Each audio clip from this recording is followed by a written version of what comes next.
Welcome back everyone. So I love iPhones, I love iOS, but there's an iPhone, a brand new iPhone at that I would highly recommend nobody to pretty much pick up as of this point because there are so many better options, and even the next step up in the brand new market for an iPhone, is probably a better idea than this one. Now, this specific iPhone is the iPhone SE second generation. Now, inherently, I don't think this is a bad phone.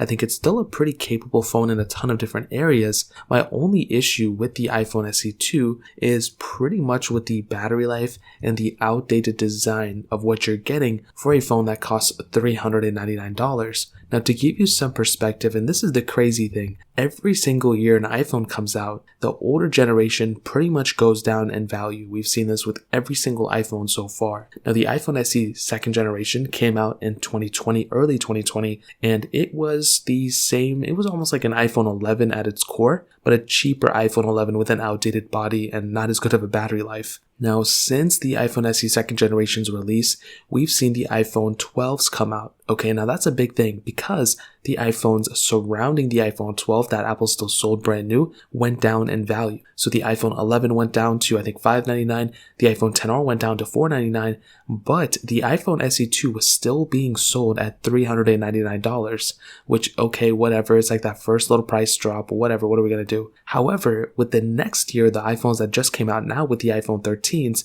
Apple went ahead and again dropped the price of the iPhone 12s to that $599 price tag of the 12 mini. They dropped the price tag of the iPhone 11 to $499, but they are still selling the iPhone SE second generation for $399. In my opinion, that is not a $399 phone. That is at best maybe like a $250 phone. That device should not cost as much as it does, and that is a big thing to keep in mind because Apple is still selling this phone for the same price as it was over a year ago. But so many things have changed and so many better iPhones have gone down in value. If I were you, I would highly recommend just picking up an iPhone 11 for $100 more than the iPhone SE 2. But on top of that, if you're okay with getting a certified refurbished iPhone from Apple, or if you're okay with getting a used iPhone, that is going to be a much better deal in so many different ways than probably going and buying an iPhone SE 2 in my opinion. That phone, of course it's fast and of course it's still going to be supported for many years,